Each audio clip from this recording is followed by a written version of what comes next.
तेन मे सफलावाप्तिः भवेत् जन्मनि जन्मनि। त्वं यत्र योगीश्वर कृष्णो यत्र पार्थो धनुर्धरः तत्र श्रीविजयो भूति ध्रुवा नीतिर्मतिर्मम अनन्या चिन्तयन्तो मां ये जनाः पर्युपासते तेषां नित्याभियुक्तानां योगक्षेमं वहाम्यहं। सर्वेषु आरम्भकालेषु त्रयस्त्रिभुवनेश्वराः देवा दिशन्तु नः सिद्धिं ब्रह्मेशान जनार्दन स्मृते सकलकल्याणभाजनं यत्र जायते पुरुषं तमजं नित्यं व्रजामि सर्वदं हरिं सर्वदा सर्वकालेषु नास्ति तेषां मङ्गलं येषां हृदिस्थो भगवान् मङ्गलायत्तनो हरिः मङ्गलं भगवान् विष्णुः मङ्गलं मधुसूदनः मङ्गलं देवकी पुत्रो मङ्गलं गरुडध्वज तदेव लग्नं सुदिनं तदेव ताराबलं चन्द्रबलं तदेव विद्याबलं दैवबलं तदेव लक्ष्मीपते तेङ्गुयुगं स्मरामि। ओं शान्तं पद्मासनस्थं श्रीधरमुकुटं पञ्चवक्त्रं त्रिनेत्रं शूलं वज्रं च खड्गं परशुमभेदं दक्षभागे वहन्तं नागं पाशं च घण्टाप्रयुतं चाङ्कुशं वामभागे नानालङ्कारयुक्तं स्फटिकमणिनिभं पार्वतीशं नमामि। ओं बिभ्रद्वर्तिपुटारं सुप्रसन्नो मे सर्वालङ्कारयुक्तसर्वयो व्याकृतर्माध्यवासः ध्येयो मुक्तापरागा मृदुलादिप्रभः पञ्चवक्त्रः त्र्यक्षः कोटिरकोटि घटितुज रोचिष्कला तुङ्गमूलिः परशम्भो महादेव विश्वेशामरवल्लभ शिवशङ्कर सर्वात्मन् नीलकण्ठ नमोस्तुते। सर्वमङ्गलधातारो पार्वती परमेश्वरौ गणेशस्कन्दसंयुक्तो वन्दे वांसिद्धे। ओं यशिवो नामरूपाभ्यां या देवी सर्वमङ्गला तयोः संस्मरणादेव सर्वतो जयमङ्गलम्। ओं नमो व्रातपतये नमो गणपतये नमः प्रमथपतये नमस्ते अस्तु लम्बोदराय एकदन्ताय विघ्ननाशिने शिवसुताय श्रीवरदमूर्तये नमः। मगजानन पद्मार्कं गजाननमहर्निशम् अनेकदन्तं भक्तानाम् एकदन्तमुपास्महे। ओं वक्रतुण्ड महाकाय कोटिसूर्यसमप्रभा निर्विघ्नं कुरु मे देव सर्वकार्येषु सर्वदा। ओं महागणपतये नमः। ओं सर्वमङ्गलमाङ्गल्ये शिवे सर्वार्थसाधिके शरण्ये त्र्यम्बके गौरी नारायणि नमोस्तुते। ओं मृत्युंजय नमस्तुभ्यं मृत्युमहतमाम्यहं। सर्वमृत्युविनाशाय मृत्युंजय नमो नमः। षडाननं कुङ्कुमरक्तवर्णं महामतिं दिव्यमयूरवाहनं रुद्रस्य सूनं सुरसैन्यनाथं गुहं सदाचरणमहं प्रपद्ये। ओं व्योमराटिने नमः। ओं शास्त्राय नमः शास्त्रे नमः। ओं नमः सूर्याय सोमाय मंगलाय बुधाय च गुरुशुक्रशनिभ्यश्च राहवे केतवे नमः। मरिष्टानि प्रणश्यन्तु दुरितानि भयानि च शान्तिर्वंशास्तु ग्रहाः कुर्वन्तु मङ्गलम्। मङ्गलं भगवान् विष्णुः मङ्गलं मधुसूदनः मङ्गलं देवकी पुत्रो मङ्गलं गरुडध्वज। आगे सपरिवार ಶ್ರೀ ಮದರಂತೇಶ್ವರ ದೇವರ ದಿವ್ಯ ಸನ್ನಿಧಾನ. ಸೊ ಮಧೂರು ಮದರಂತೇಶ್ವರ ಸಿದ್ಧಿವಿನಾಯಕ ಕ್ಷೇತ್ರ ನಮ್ಮ ಮಹಾಕ್ಷೇತ್ರ. ಈ ಸೀಮೆಯಲ್ಲಿ ಒಂದು ಮಹಾಕ್ಷೇತ್ರ. ಹಾಗೆ ಈ ಭಾರತದಾದ್ಯಂತ ನೋಡಿದ್ರು ಕೂಡ ಮಧೂರು ಶ್ರೀ ಮದರಂತೇಶ್ವರ ಸಿದ್ಧಿವಿನಾಯಕ ಕ್ಷೇತ್ರ ಹೇಳುವಂಥದ್ದು ಒಂದು ಮಹಾಕ್ಷೇತ್ರ. ಅಂತಹ ಮಹಾಕ್ಷೇತ್ರದ ಬ್ರಹ್ಮ ಕಲಶೋತ್ಸವದ ಪ್ರಯುಕ್ತ ಇಂದು ನಾವು ಆಮಂತ್ರಣ ಪತ್ರಿಕೆಯನ್ನು ಬಿಡುಗಡೆ ಮಾಡುವುದು ಅಂತ ನಿರ್ಧಾರ ಮಾಡಿದ್ದೇವೆ. ಇದೆಲ್ಲ ನಮ್ಮ ಸೌಭಾಗ್ಯ. ಇಷ್ಟು ದೊಡ್ಡ ದೇವಸ್ಥಾನದ ಬ್ರಹ್ಮಕಲಶ ಮಾಡುವ ಸಿಗುವುದು ಅದು ನಮ್ಮೆಲ್ಲರ ಸೌಭಾಗ್ಯ. ಹೇಗೆ ಈಗ ಕುಂಭಮೇಳ ಸಿಗುವುದು ನಮ್ಮೆಲ್ಲರ ಸೌಭಾಗ್ಯ ಅಂತ ಹೇಳ್ತಾರೆ, ಅದು ಕೂಡ ಹಾಗೆ ಪಕ್ಕ ಸಿಗುವುದಿಲ್ಲ ಎಲ್ಲರಿಗೂ. ಅದೇ ರೀತಿಯಾಗಿ ಇಂತಹ ಮಹಾನ್ ಶ್ರೀ ಮದರಂತೇಶ್ವರ ಸಿದ್ಧಿವಿನಾಯಕ ದೇವರ ಬ್ರಹ್ಮಕಲಶ ಮಾಡುವಂತಹ ಜೀರ್ಣೋದ್ಧಾರ ಮಾಡಿ ಸಪರಿವಾರ ಸಮೂಲ ಜೀರ್ಣೋದ್ಧಾರಗೊಂಡು ಭವ್ಯವಾಗಿ ಕಂಗೊಳಿಸುತ್ತಿರುವಂತಹ ಈ ದೇವಸ್ಥಾನದ ಇನ್ನು ಬ್ರಹ್ಮಕಲಶೋತ್ಸವವನ್ನು ನಾವು ಮಾಡುವುದು ಅಂತ ನಿಶ್ಚಯ ಮಾಡಿದ್ದೇವೆ. ಅದರ ಪ್ರಕಾರ ಇವತ್ತು ಆಮಂತ್ರಣ ಪತ್ರಿಕೆಯನ್ನು ನಾವು ದೇವರ ಮುಂದೆ ಸಮರ್ಪಣೆ ಮಾಡುತ್ತಿದ್ದೇವೆ. ಅಂದ್ರೆ ಎಂತ, ಯಾವುದು ಕೂಡ ನಾವು ಮಾಡುವುದಲ್ಲ. ನಾಹಂ ಕರ್ತ ಹರಿಕರ್ತ ತತ್ಪೂಜಾ ಕರ್ಮಚಾಖಿಲಂ ತಥಾಪಿ ಮತ್ಕೃತ ಪೂಜಾ ತ್ವತ್ಪ್ರಸಾದೇನ ನಾಣ್ಯತ. ನಾವು ಯಾವುದೂ ಕೂಡ ಮಾಡುದಲ್ಲ, ಎಲ್ಲ ಮಾಡಿಸುತ್ತಿರುವುದು ಯಾವುದು? ಆ ಒಳಗಿರುವ ಮದರಂತೇಶ್ವರ ಮಾತ್ರ. ನಾನು ಮಾಡ್ತೇನೆ ಅಂತ ಹೋದ್ರೆ ಆಗುದಿಲ್ಲ. ಮದರಂತೇಶ್ವರನೇ ಮಾಡಿಸ್ತಾ ಇದ್ದಾನೆ ಅಂತ ನಾವು ಅವನ ಹತ್ರ ವಿನಂತಿಯನ್ನು ಮಾಡುದು. ದೇವರೇ, ನಾವು ಈ ರೀತಿಯಾಗಿ ನಮ್ಮ ಕಾರ್ಯಕ್ರಮಗಳನ್ನೆಲ್ಲ ಮಾಡಬೇಕು ಅಂತ ನಿಶ್ಚಯ ಮಾಡಿದ್ದೇವೆ. ಅದರ ಆಮಂತ್ರಣ ಪತ್ರಿಕೆಯನ್ನು ಮೊದಲಿಗೆ ಅವನಿಗೆ ಸಮರ್ಪಣೆ ಮಾಡುವುದು. ಈಗ ದೇವರ ಚಿತ್ತ ನಮ್ಮ ಚಿತ್ತ ಒಂದೇ ಆದ್ರೆ ಎಲ್ಲ ಒಳ್ಳೆದ್ರಲ್ಲಿ ಆಗ್ತದೆ. ಆದ್ರಿಂದ ಮೊದಲು ದೇವರ ಹತ್ರ ಪ್ರಾರ್ಥನೆ ಮಾಡುವುದು. ಇಲ್ಲಿದ್ದಾನೆ ಸಿದ್ಧಿವಿನಾಯಕ ವಿಘ್ನ ನಿವಾರಕ, ಅವ ಇಲ್ಲೇ ಇದ್ದಾನೆ. ಅವ ಎಲ್ಲ ವಿಘ್ನವನ್ನು ಕೂಡ ನಿವಾರಣೆ ಮಾಡಿ ಆ ಮದರಂತೇಶ್ವರನು ನಾವೇನು ಈ ಒಂದು ಬ್ರಹ್ಮ ಕಲಶೋತ್ಸವದ ಆಮಂತ್ರಣ ಪತ್ರಿಕೆಯಲ್ಲಿ ಬೇರೆ ಬೇರೆ ಕಾರ್ಯಕ್ರಮಗಳು 10-11 ದಿವಸಗಳ ಮಹಾ ಒಂದು ಉತ್ಸವ. ಸಣ್ಣ ಕೆಲಸ ಅಲ್ಲ, ದೊಡ್ಡ ಕೆಲಸ. ಮೂಡಪ್ಪ ಸೇವೆ, ಅದರೊಟ್ಟಿಗೆ ಮೂಡಪ್ಪ ಸೇವೆ ಇದು ಭಾರಿ ದೊಡ್ಡ ಕೆಲಸ. ಅದಕ್ಕೆಲ್ಲರ ಸಹಕಾರ ಬೇಕು. ಅಷ್ಟು ದೊಡ್ಡ ಕೆಲಸ ನಡಿಬೇಕಾದ್ರೆ ಮುಖ್ಯವಾಗಿ ಯಾವುದು ಬೇಕು ಹೇಳಿದ್ರೆ ದೇವರ ದಯ ಬೇಕು, ಅನುಗ್ರಹ ಬೇಕು. ಹಾಗೆ ಈ 4 ಕ್ಷೇತ್ರಗಳು ಅಲ್ವಾ, ಅಡೂರು, ಮಧೂರು, ಕಾವು, ಕಣಿಯಾರ, ಈ 4 ಕ್ಷೇತ್ರಗಳಿಗೂ ಕೂಡ ಮುಖ್ಯವಾಗಿ ಸ್ಥಾನದಲ್ಲಿರುವಂತಹ ಮದನಂತೇಶ್ವರ ಮತ್ತೆ ಸಿದ್ಧಿವಿನಾಯಕ ಎಲ್ಲವೂ ಮುಖ್ಯವೇ. ಅಂತಹ ಕ್ಷೇತ್ರದಲ್ಲಿ ನಾವು ಈ ಬ್ರಹ್ಮ ಕಲಶೋತ್ಸವವನ್ನು ನಾವು ಮಾಡುವುದು ಅಂತ ನಿಶ್ಚಯ ಮಾಡಿದ್ರೆ ಆಮಂತ್ರಣ ಪತ್ರಿಕೆಯನ್ನು ನಾವು ಇವತ್ತು ಬಿಡುಗಡೆ ಮಾಡ್ತಾ ಇದ್ದೇವೆ. ಏನೆಲ್ಲ ಕಾರ್ಯಕ್ರಮ ಉಂಟು ಅದೆಲ್ಲ ದೇವರ ಚಿತ್ತಕ್ಕೆ ಬಂದು ಅವನು ಒಳ್ಳೆ ರೀತಿಯಲ್ಲಿ ಅದನ್ನು ನಡೆಸಿಕೊಂಡು ಹೋಗ್ಬೇಕು. ಇವತ್ತು ಭಾರಿ ಒಳ್ಳೆ ದಿವಸ. ಮೊದಲನೇದಾಗಿ ಶುಕ್ರವಾರ, ಆ ದುರ್ಗಾದೇವಿ ಅದಕ್ಕೆ ಬೇಕಾದಂತ ಎಲ್ಲ ಸಂಪತ್ತನ್ನು ಕೂಡ ತಂದು ಕೊಡ್ಬೇಕು. ಮತ್ತೆ ಇವತ್ತು ಯಾವ್ದು ಹೇಳಿದ್ರೆ ರೋಹಿಣಿ ನಕ್ಷತ್ರ. ರೋಹಿಣಿ ನಕ್ಷತ್ರ, ರೋಹತಿ ರೋಹಿಣಿ ಎಲ್ಲ ಚಿಗುರಿ ಮೇಲೆ ಮೇಲೆ ಬೆಳೀತದೆ, ಅಭಿವೃದ್ಧಿ ಆಗ್ತದೆ. ಅಂತಹ ಒಳ್ಳೆಯ ನಕ್ಷತ್ರ.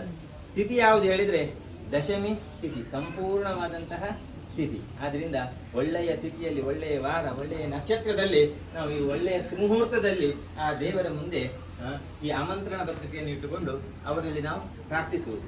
ನಾವೆಲ್ಲ ಏನೆಲ್ಲ ನಿರ್ಧಾರ ಮಾಡಿದ್ವಿ ಕಾರ್ಯಕ್ರಮಗಳು ಬ್ರಹ್ಮ ಕಲಶೋತ್ಸವದಲ್ಲಿ. ಹಾಗೆ ಮೂಡಪ್ಪ ಸೇವೆ, ಅದು ನೋಡ್ಲಿಕ್ಕೆ ಸಿಗುವುದೇ ಭಾರಿ ಅಪರೂಪ. ಅಂತಹ ಸೇವೆಯನ್ನು, ಮೂಡಪ್ಪ ಸೇವೆಯನ್ನು, ಬ್ರಹ್ಮ ಕಲಶವನ್ನು ಒಳ್ಳೆಯ ರೀತಿಯಲ್ಲಿ ಆ ದೇವರು ಸನ್ನಿಧಾನಕ್ಕೆ ಸ್ವೀಕಾರ ಮಾಡಿಕೊಟ್ಟು ಯಾವುದೇ ವಿಘ್ನಗಳು ಬರದೆ ಒಳ್ಳೆಯ ರೀತಿಯಲ್ಲಿ ನಿರ್ವಿಘ್ನವಾಗಿ ನಡೆದು ಬಹಳ ವೈಭವೋಪೇತವಾಗಿ ನಡೆದು ನ ಭೂತೋ ನ ಭವಿಷ್ಯತಿ ಅಂತ ಎಲ್ಲ ಕಡೆ ಈಗ ಮಧೂರಿದ್ದೇ ಮಾತು, ಮಧುರಿನ ಬ್ರಹ್ಮ ಕಲಶ ಅಂತ. ಹಾಗೆ ಆ ಜನರ ನಿರೀಕ್ಷೆ ತುಂಬಾ ಉಂಟು. ಆದ್ರಿಂದ ಅವರ ನಿರೀಕ್ಷೆಗೂ ಉತ್ತಮವಾಗಿ ಈ ಬ್ರಹ್ಮ ಕಲಶೋತ್ಸವ ಮೂಡಿ ಬಂದು ಆ ಅನಂತೇಶ್ವರನು ಹಾಗೂ ಸಿದ್ಧಿವಿನಾಯಕನು ಸುಪ್ರಸನ್ನನಾಗಿ ಎಲ್ಲ ಜನರಿಗೂ ಕೂಡ ಒಳ್ಳೆಯದನ್ನು ಮಾಡಬೇಕು. ಎಲ್ಲ ಮೂಲ ಉದ್ದೇಶ ಅಂತ ನಮ್ಗೆ ಹೇಳಿದ್ರೆ ಲೋಕ ಸಮಸ್ತ ಸುಖಿನೋ ಭವಂತು, ಎಲ್ಲರಿಗೂ ಕೂಡ ಒಳ್ಳೇದಾಗ್ಬೇಕು. ಯಾಕಂದ್ರೆ ಎಲ್ಲರೂ ಸೇರಿ ಮಾಡಿದಂತಹ ಕೆಲಸ, ಜೀವನೋದ್ಧಾರ ಹೇಳಿ ಸಣ್ಣ ಕೆಲಸ ಅಲ್ಲ, ಭಾರಿ ದೊಡ್ಡ ಕೆಲಸ. ಅಂತ ಇಷ್ಟು ಸಣ್ಣ ಇದು ಭಾರಿ ದೊಡ್ಡ ದೇವಸ್ಥಾನ. ಇದರಲ್ಲಿ ಒಂದು ಇಷ್ಟು ನಮ್ಗೆ ಎಣಿಸ್ಲಿಕ್ಕೂ ಸಾಧ್ಯ ಇಲ್ಲ, ಅಷ್ಟು ಒಳ್ಳೆಯ ರೀತಿಯಲ್ಲಿ ಜೀವನೋದ್ಧಾರದ ಕೆಲಸವನ್ನು ಆ ದೇವರು ಮಾಡಿಸಿದ್ದಾನೆ. ಅದೇ ರೀತಿಯಲ್ಲಿ ಮುಂದಿನ ಬ್ರಹ್ಮ ಕಲಶವನ್ನು ಕೂಡ ಆ ಶ್ರೀ ಮದನಂತೇಶ್ವರನು ಹಾಗೆ ಮೂಡಪ್ಪ ಸೇವೆಯನ್ನ ಮಹಾಗಣಪತಿಯು ಸನ್ನಿಧಾನಕ್ಕೆ ಸ್ವೀಕಾರ ಮಾಡಬೇಕು. ಹೌದು, 4 ದೇವಸ್ಥಾನಕ್ಕೂ ಕೂಡ ಇದರ ಸೇವೆ ಕಳ್ಳಿಕೊಂಡು ಅದನ್ನೆಲ್ಲ ಮಾಡಬೇಕು. ಅನುಗ್ರಹ ಬೇಕು, ಎಲ್ಲ ದೇವರ ಅನುಗ್ರಹ ಬೇಕು. ಅರಮನೆಯು ಕೂಡ ಶ್ರೀ ರಾಜರಾಜೇಶ್ವರಿಯು ಕೂಡ ವಿಶೇಷವಾಗಿ ಪ್ರಾರ್ಥನೆ ಮಾಡುವುದು. ಜೀರ್ಣೋದ್ಧಾರ ಸಮಿತಿ ಮತ್ತು ಭಗವಂತನ ಭಕ್ತರ ಪರವಾಗಿ ಈ ಜೀರ್ಣೋದ್ಧಾರದ ಪ್ರಕ್ರಿಯೆ 10 ವರ್ಷದಿಂದ ನಡ್ಕೊಂಡು ಬಂದು ಈಗ ಒಳ್ಳೆಯ ಸುಯೋಗವನ್ನು ಭಕ್ತಾದಿಗಳು ಭಗವಂತ ಅನುಗ್ರಹಿಸಬೇಕು. ಎಲ್ಲರಿಗೆ ಸದ್ಬುದ್ಧಿಯನ್ನು ಕೊಟ್ಟು ಇನ್ನೂ ಮನಸ್ಸು ಮಾಡಿ ಯಾವುದೇ ಅಭಿಪ್ರಾಯ ಭೇದಗಳಿಲ್ಲ ಮತ್ತು ನಾಳಿನ ಕಾರ್ಯಕ್ರಮ ರೂಪಪೂರ್ವವಾಗಿ ಭವಿಷ್ಯತ್ತಿನಲ್ಲಿ ಚಾರಿತ್ರ್ಯವನ್ನು ನಿರ್ಮಾಣ ಮಾಡುವಂತಹ ಕಾರ್ಯಕ್ರಮ. ಅದರಲ್ಲಿ ನಾವು ಎಷ್ಟು ಶಕ್ತರು ಅಂತ ನಮಗೆ ಗೊತ್ತಿಲ್ಲ. ನಾವು ಶಕ್ತರು ಹರಿಕರ್ತ ಅವರೇ ಎಲ್ಲ ಮಾಡಿಸಿದ್ರು. ತನಕ ಮಾಡಿಸಿದ್ದು ಕೂಡ ಭಗವಂತ, ಇನ್ನೂ ಕೂಡ ಅವನೇ ಮಾಡಿಸ್ತಾನೆ ಅಂತ. ಜಗತ್ತಿನಲ್ಲಿದ್ದ ಎಷ್ಟೋ ಜನ ಭಕ್ತಾದಿಗಳಿಗೆ ಬರಲಿಕ್ಕಿದೆ. ಅದನ್ನೆಲ್ಲ ಜೊತೆಗೆ ಸತ್ಕಾರ ಆಗಿ, ಅನ್ನದಾನ ಆಗಿ, ಅಥವಾ ಶುಚಿತ್ವವಾಗಿ, ಹಾಕಿ, ಯಾಗ ಯಜ್ಞಾದಿ ಆಗಿ, ಕಸದ ವಿಚಾರ ಎಲ್ಲರಿಗೂ ಭಕ್ತರಿಗೆ ಯಾರಿಗೂ ನೋವಾಗದೆ ಅದು ನಡೆಸ್ಕೊಡ್ಬೇಕು. ಅದೆಲ್ಲ ನಾವು ಹೇಳಿದೆ. ಇಲ್ಲಿ ಎಲ್ಲ ಪರವೂರ ಭಕ್ತರೆಲ್ಲ ಇಲ್ಲಿ ಮದನಂತೇಶ್ವರನ್ನು ನೋಡ್ಲಿಕ್ಕೆ ಬರುದು. ಆದ್ರೆ ಇಲ್ಲಿ ಅವರು ಸಂಘಟಕರು ಏನು ಹೇಳಿದ್ರೆ ಭಕ್ತರಲ್ಲಿ ಮದನಂತೇಶ್ವರನನ್ನು ಕಾಣಬೇಕು ಅಂತ ನನ್ನ ಅಣ್ಣ ಹೇಳಿದ್ರು ಮೊನ್ನೆ ಭಾಷಣದಲ್ಲಿ. ಹಾಗೆ ಅದು ಎಲ್ಲರಿಗೂ ಒಂದು ಮಾದರಿ. ನೀವು ಹೇಗೆ ಕೆಲಸ ಮಾಡಬೇಕು ಅಂತ ಹೇಳಿದ್ರೆ ಎಲ್ಲರೂ ಇಲ್ಲಿ ಮದನಂತೇಶ್ವರನ ನೋಡ್ಲಿಕ್ಕೆ ಬಂದ್ರೆ ನಾವು ಆ ಬರುವಂತಹ ಭಕ್ತರಲ್ಲಿ ಮದನಂತೇಶ್ವರನನ್ನು ಕಾಣಬೇಕು. ಪರಸ್ಪರಂ ಭಾವಯಂತಹ ಶ್ರೇಯ ಪರಮವಾಪ್ಸ್ಯತ ಅಂತ ಪರಸ್ಪರ ನಾವು ಭಾವನೆ ಮಾಡಿದ್ರೆ ಮಾತ್ರ ಶ್ರೇಯಸ್ಸನ್ನು ಪಡೆಯಲಿಕ್ಕೆ ಸಾಧ್ಯ ಉಂಟು. ಅಂತಹ ನಮ್ಮೊಂದು ಮಹಾನ್ ಯೋಜನೆ ಉಂಟು. ಅದನ್ನು ಬ್ರಹ್ಮಕಲಶವನ್ನು ಹಾಗೂ ಮೂಡಪ್ಪ ಸೇವೆ ನಮಗೆಲ್ಲ ಸಿಕ್ಕಿದ್ದೇ ಒಂದು ದೊಡ್ಡ ಭಾಗ್ಯ, ಸೌಭಾಗ್ಯ. ಆ ಅನಂತೇಶ್ವರ ಕರುಣಿಸಿದಂತಹ ಸೌಭಾಗ್ಯ. ಅಂತಹ ಮಹಾಗಣಪತಿ ಅನಂತೇಶ್ವರ ವಿಶೇಷವಾಗಿ ಪ್ರಾರ್ಥನೆ ಮಾಡುವುದು ಎಲ್ಲವೂ ಕೂಡ ನಿರ್ವಿಘ್ನವಾಗಿ ನಡೆದು ಒಳ್ಳೆಯ ರೀತಿ ವೈಭವೋಪೇತವಾಗಿ ನಡೆದು ಆ ಮಹಾಗಣಪತಿಯು ಹಾಗೆ ಶ್ರೀ ಮದನಂತೇಶ್ವರ ಹಾಗೆ ಸಪರಿವಾರ ದೇವರು ರಾಜರಾಜೇಶ್ವರಿ ಸಹಿತವಾಗಿ ಸಪರಿವಾರ ಎಲ್ಲರೂ ಕೂಡ ನಮ್ಮ ಸುಬ್ರಹ್ಮಣ್ಯ, ದುರ್ಗೆ, ಶಾಸ್ತ್ರ, ಹಂಸರೂಪಿ, ವಿಶ್ವನಾಥ ಎಲ್ಲರೂ ಕೂಡ ಅವರವರ ಮನೆಗೆ ಹೋಗ್ಲಿಕ್ಕೆ ಕಾಯ್ತಾ ಇದ್ದಾರೆ. ಎಲ್ಲರೂ ಮುಜಂಗಾವಿಯವರು, ಹೌದು, ಶಾಸ್ತ್ರ ಅವರು ಎಲ್ಲ ಇಷ್ಟ ದೇವತಾಭ್ಯೋ ನಮಃ, ಕುಲದೇವತಾಭ್ಯೋ ನಮಃ, ಗ್ರಾಮ ದೇವತಾಭ್ಯೋ ನಮಃ, ಗ್ರಾಮಾಧಿದೇವತಾಭ್ಯೋ ನಮಃ, ಸರ್ವೇಭ್ಯೋ ದೇವೇಭ್ಯೋ ನಮಃ, ಸರ್ವೇಭ್ಯೋ ಬ್ರಾಹ್ಮಣೇಭ್ಯೋ ನಮಃ, ಇಷ್ಟ ದೇವತಾಭ್ಯೋ ನಮಃ. ಎಲ್ಲ ದೇವರ ಹತ್ರ ನಾವು ಪ್ರಾರ್ಥನೆ ಮಾಡುದು. ಎಲ್ಲದು ಯಾವುದಕ್ಕೆ ಮಾಡ್ತಾ ಇದ್ದೇವೆ ಅಂತ ಕೇವಲ ದೇವರ ಸುಪ್ರೀತಿಗಾಗಿ ಮಾಡ್ತಾ ಇರುವುದು, ಎಲ್ಲ ಲೋಕಕ್ಕೆ ಒಳ್ಳೆಯದಾಗಬೇಕು ಅಂತ ನಾವು ಮಾಡ್ತಾ ಇರೋದು. ಆದ್ರಿಂದ ಈ ಸೇವೆಯನ್ನು ಆ ಭಗವಂತ ಹಾಗೂ ಮಹಾಗಣಪತಿ ಸನ್ನಿಧಾನಕ್ಕೆ ಸ್ವೀಕಾರ ಮಾಡಿ ಇವತ್ತಿನ ಆಮಂತ್ರಣ ಉಂಟು. ಅದೆಲ್ಲ ಕಾರ್ಯಕ್ರಮಗಳು ಸುಸೂತ್ರವಾಗಿ ನಿರ್ವಿಘ್ನವಾಗಿ ನಡೆಯುವ ಹಾಗೆ ಅದೆಲ್ಲ ಭಗವಂತನ ಚಿತ್ತಕ್ಕೆ ಬಂದ್ರೆ ಎಲ್ಲವೂ ಕೂಡ ಒಳ್ಳೆ ರೀತಿಯಲ್ಲಿ ಆಗ್ತದೆ. ಹಾಗೆ ಆ ಎಲ್ಲ ಏನು ಕಾರ್ಯಕ್ರಮದ ನಾವು ಮನುಷ್ಯ ಒಂದು ಲಿಸ್ಟ್ ಮಾಡುದು, ಮತ್ತೆಲ್ಲ ಆ ಭಗವಂತ ಅದು ಭಗವಂತನ ಚಿತ್ತಕ್ಕೆ ಬಂದು ಒಳ್ಳೆಯ ರೀತಿಯಲ್ಲಿ ನಡೆಯಲಿ. ಎಲ್ಲರಿಗೂ ಕೂಡ ಮಧುರಿನ ಬ್ರಹ್ಮ ಕಲಶ ಹೇಳುವಂಥದ್ದು ನ ಭೂತೋ ನ ಭವಿಷ್ಯದಿಂದ ಭಾರಿ ಒಳ್ಳೆಯ ರೀತಿಯಲ್ಲಿ ಆಗುವಂತ ಒಳ್ಳೆಯ ಹೆಸರು ಬರಲಿ. ಹಾಗೆ ಎಲ್ಲ ಭಕ್ತರಿಗೂ ಕೂಡ ಒಳ್ಳೆದಾಗಿ ಅಂತ ವಿಶೇಷವಾಗಿ ಆ ಅನಂತೇಶ್ವರ ಸ್ವಾಮಿಯಲ್ಲಿಯೂ ಆ ಮಹಾಗಣಪತಿಯಲ್ಲಿಯೂ ಎಲ್ಲ ಪರಿವಾರ ದೇವತೆಗಳಲ್ಲಿಯೂ ಹಾಗೆ ಪ್ರಾರ್ಥನೆ ಮಾಡಿ ಸ್ವಾಮಿ ದೇವರು ಇಷ್ಟ ದೇವತಾಭ್ಯೋ ನಮಃ, ಕುಲದೇವತಾಭ್ಯೋ ನಮಃ, ಗ್ರಾಮಾದೇವತಾಭ್ಯೋ ನಮಃ, ಸರ್ವೇಭ್ಯೋ ದೇವೇಭ್ಯೋ ನಮಃ, ಸರ್ವೇಭ್ಯೋ ಬ್ರಾಹ್ಮಣೇಭ್ಯೋ ನಮಃ. ಕರಿಷ್ಯಮಾಣಸ್ಯ ಕರ್ಮಣಃ ಸುಮುಹೂರ್ತಂ ಅಸ್ತು ಇತಿ ಭವಂತೋ ಬ್ರುವಂತೋ ಕರಿಷ್ಯಮಾಣಸ್ಯ ಕರ್ಮಣಃ ಸುಮುಹೂರ್ತಂ ಅಸ್ತು.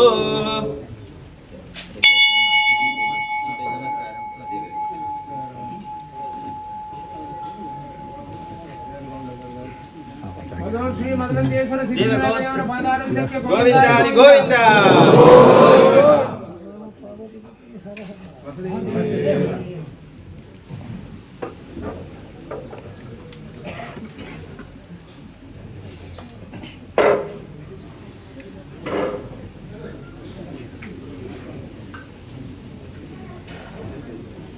ಸೂತ್ರವಾಗಿ ದೇವರ ಅನುಗ್ರಹದಿಂದ ನಿರ್ವಿಘ್ನವಾಗಿ ವಿಜೃಂಭಣೆಯಿಂದ ಒಳ್ಳೆಯ ರೀತಿಯಲ್ಲಿ ನಡೆದು ಆ ಮಹಾಗಣಪತಿ ಹಾಗೆ ಅನಂತೇಶ್ವರನ ಸಂಪೂರ್ಣ ಅನುಗ್ರಹ ಎಲ್ಲ ಜನತೆಗೆ, ಭಕ್ತ ಜನತೆಗೆ ಸಿಗುವ ಹಾಗೆ ಆಗಲಿ, ಎಲ್ಲ ಲೋಕಕ್ಕೂ ಕೂಡ ಒಳ್ಳೆಯದಾಗಲಿ ಅಂತ ಮಹಾಗಣಪತಿ ಮತ್ತು ಅನಂತೇಶ್ವರ ಪ್ರಾರ್ಥನೆ ಮಾಡಿ ನಮ್ಮ ಆಮಂತ್ರಣವನ್ನು